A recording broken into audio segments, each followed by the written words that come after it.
নাগৰিকত্বৰ নামত দবকাত ধনৰ বেহা ডি ভোটাৰৰ ভুৱা তালিকা উলিয়াই ধন সংগ্ৰহ সীমান্ত আৰক্ষী BLOৰ জাতিধ্বংসী কাৰ্য NRCৰ চূড়ান্ত খচৰা প্ৰকাশৰ প্ৰাক মুহূৰ্তত ডি ভোটাৰৰ ভুৱা লিষ্ট উলিয়াই দবকাত ভাৰতীয় নাগৰিকক বিদেশী সজোৱাত উঠি পৰি লাগিছে সীমান্ত আৰক্ষী ধন নিদিলেই সীমান্ত আৰক্ষীৰ একাংশ বিষয়া আৰু বুথ লেভেল অফিচাৰে ডি ভোটাৰৰ ভুৱা লিষ্টত নাম অন্তৰ্ভুক্ত কৰে এই ভয়ংকৰ অভিযোগ উত্থাপন কৰিছে দবকা নাহাৰা গাঁৱৰ বাসিন্দা ফিৰদৌছ ৰহমানে আধাৰ কাৰ্ড পাছপোৰ্ট আৰু 2016 চনৰ ভোটাৰ তালিকাত নাম সন্নিবিষ্ট থকা সত্ত্বেও ডি ভোটাৰৰ ভুৱা লিষ্টত ফিৰদৌছ ৰহমানৰ নাম বিয়ল নগা শেৱালী লস্কৰ দুয়োজন মানুহ লৈ আহি আমাৰ ঘৰলৈ আহি ক'লে আমাৰ ফৰেনিয়াৰ লিষ্টত আমাৰ নাম আছে বুলি কৈ ক'লো মই এনেকৈ কি হ'ল মোৰ ব্যৱস্থাটো কৰি দিয়ক সেই ক'লে টকা 5,000 মান দি দিবা মোক আৰু অকলে কাকো নক'বা মই এইটো ঠিক কৰি ল'ম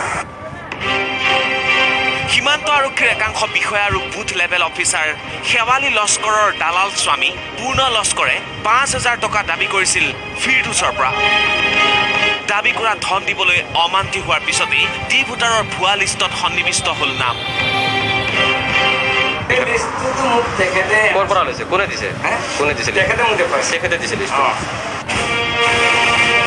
ডি ভোটাৰ লিষ্টত নাম অন্তৰ্ভুক্ত হোৱাৰ পিছতে পৰিয়ালটোৰ মাজত হাহাকাৰ পৰিস্থিতিৰ সৃষ্টি হয়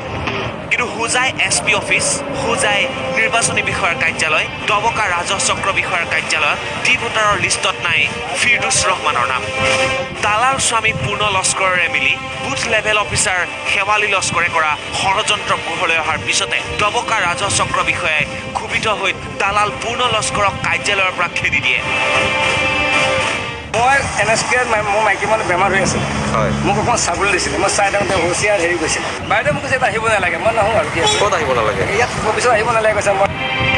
অৱশেষত সীমান্ত আৰক্ষী বিষয়া প্ৰমোদ সিং NRCৰ কাৰ্যালয়ত গৈ ভুল স্বীকাৰ কৰি ফিৰদৌছ ৰহমানৰ বিৰুদ্ধে কোনো বিদেশীৰ গোচৰ নাই বুলি লিখিত হিচাপে প্ৰমাণ পত্ৰ দিয়ে মই কালি গৈ তাত মানে পূৰা কনফাৰ্ম কৰি আহিলোঁ প্ৰথমতে মোৰ ওচৰত দুটা লিষ্ট আছিলে এই হিচাপৰ মতে মই কৈছিলোঁ আছে তাৰপিছত মই কালি চাই পূৰা কমপ্লিট চেক কৰি চাইছোঁ যে তাৰ নামত কোনো কেছ নাই আজি